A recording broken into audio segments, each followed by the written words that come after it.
இதய பிரச்சனைகளுக்கு தீர்வு காண முருகன் ஹாஸ்பிடல்ஸின் முருகன் ஹார்ட் ஃபவுண்டேஷன். இனி அனைத்து வித இதய பிரச்சனைகளுக்கும் வேர்ல்ட் கிளாஸ் ட்ரீட்மெண்ட்ஸ் உங்களுக்காக. முருகன் ஹார்ட் ஃபவுண்டேஷன், உங்கள் இருதயத்தின் நம்பிக்கை.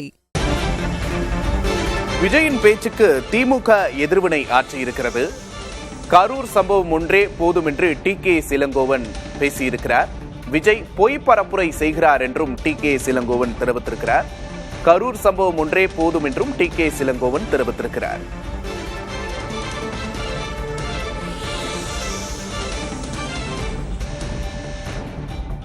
விஜய் இன்று பேசியிருக்கிறார். வழக்கம் போல மீண்டும் திமுகவை நேரடியாக அட்டாக் செய்திருக்கிறார். பவளம் விழா கொண்டாடக்கூடிய பாப்பான்னு திமுகவை குறிப்பிட்டு டப்பா இன்ஜின் போல மீண்டும் எங்களை தான் சொல்றாங்க அப்படிங்கிற மாதிரி கருத்துக்களை அவங்களை யாருமே சொல்லலை. அவரை நாங்கள் புறக்கணிக்கிறோம். எந்த கருத்துமே அவருக்கு எதிராக சொல்லலை. அவர் ஒரு சொல்லுகிற பொய்யான சில கருத்துக்கள் அவர் மக்களிடம் போய் இவர் காலையில் 12 மணிக்கு வருவதாக சொல்லிவிட்டு மாலை 7:30 மணிக்கு வந்த காரணத்தினால் அந்த வெயிலிலே கரூரிலே அவரை பார்க்க வந்த மக்கள் குடிக்க தண்ணீர் இல்லாமல் உணவில்லாமல் மயக்கம் போட்டு விழுந்து இறந்து போயிருக்கிறார்கள். அதற்கு பொறுப்பேற்காமல் அதை கூட திமுக தான் செய்தது என்று பொய் பிரச்சாரமாக சொல்லி வருகிறாரே. இது அவர் சொல்வதெல்லாம் பொய் என்பதற்கு இந்த ஒரு எடுத்துக்காட்டே போதுமானது. அவர் எப்படியாவது முதலமைச்சராக வேண்டும் என்ற கனவிலே இருக்கிறார். யாரை அவர் திட்ட வேண்டும்? இப்பொழுது முதலமைச்சராக இருக்கிறவரை பற்றி குறை சொன்னால்தான் அவரை முதலமைச்சராக்குவார்கள் மக்கள் என்று கருதி அதையெல்லாம் பேசி வருகிறார். எம்ஜிஆர் எப்படி எதிர்த்தாங்களோ அதே போல பழைய வெப்பனை எடுத்து எங்களையும் எதிர்க்க ஆரம்பிச்சிருக்காங்க அப்படின்னு சொல்லியிருக்காரு. எம்ஜிஆர் எங்ககிட்ட இருந்து பிரிஞ்சு போனவர். அவர் தான் எங்களை எதிர்த்தார்.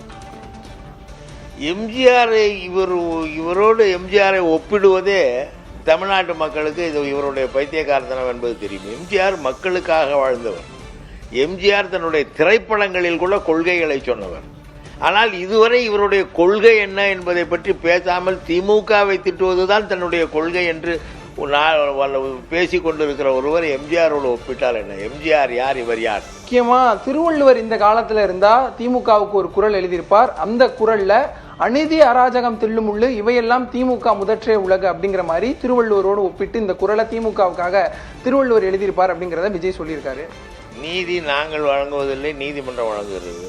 எங்களுடைய ஆட்கள் எந்த அராஜகத்திலும் இறங்கவில்லை. இவர்களுடைய ஆட்களாவது அங்கே மயங்கி கிடந்தவர்களை, தண்ணீர் இல்லாமல் உணவில்லாமல் அந்த வெயிலிலே மயங்கி கிடந்தவர்களை இவருடைய ரசிகர்கள் காப்பாற்றாமல் காலால் எட்டி உதைத்து போன காட்சியை எல்லாம் நாம் பார்த்தோம்.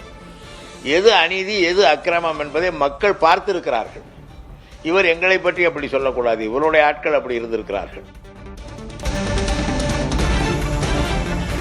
விஜயின் விமர்சனத்திற்கு திமுகவின் எதிர்வினையை பார்த்தோம். TKS இளங்கோவன், நாங்கள் விஜயை விமர்சிக்கவில்லை, விஜயை முழுவதுமாக புறக்கணிக்கிறோம், அவர் பொய் பரப்புரை செய்கிறார் என்று விமர்சித்திருக்கிறார். இதய பிரச்சனைகளுக்கு தீர்வு காண முருகன் ஹாஸ்பிடல்ஸின் முருகன் ஹார்ட் ஃபவுண்டேஷன். இனி அனைத்து வித இதய பிரச்சனைகளுக்கும் வேர்ல்ட் கிளாஸ் ட்ரீட்மெண்ட்ஸ் உங்களுக்காக. முருகன் ஹார்ட் ஃபவுண்டேஷன், உங்கள் இருதயத்தின் நம்பிக்கை.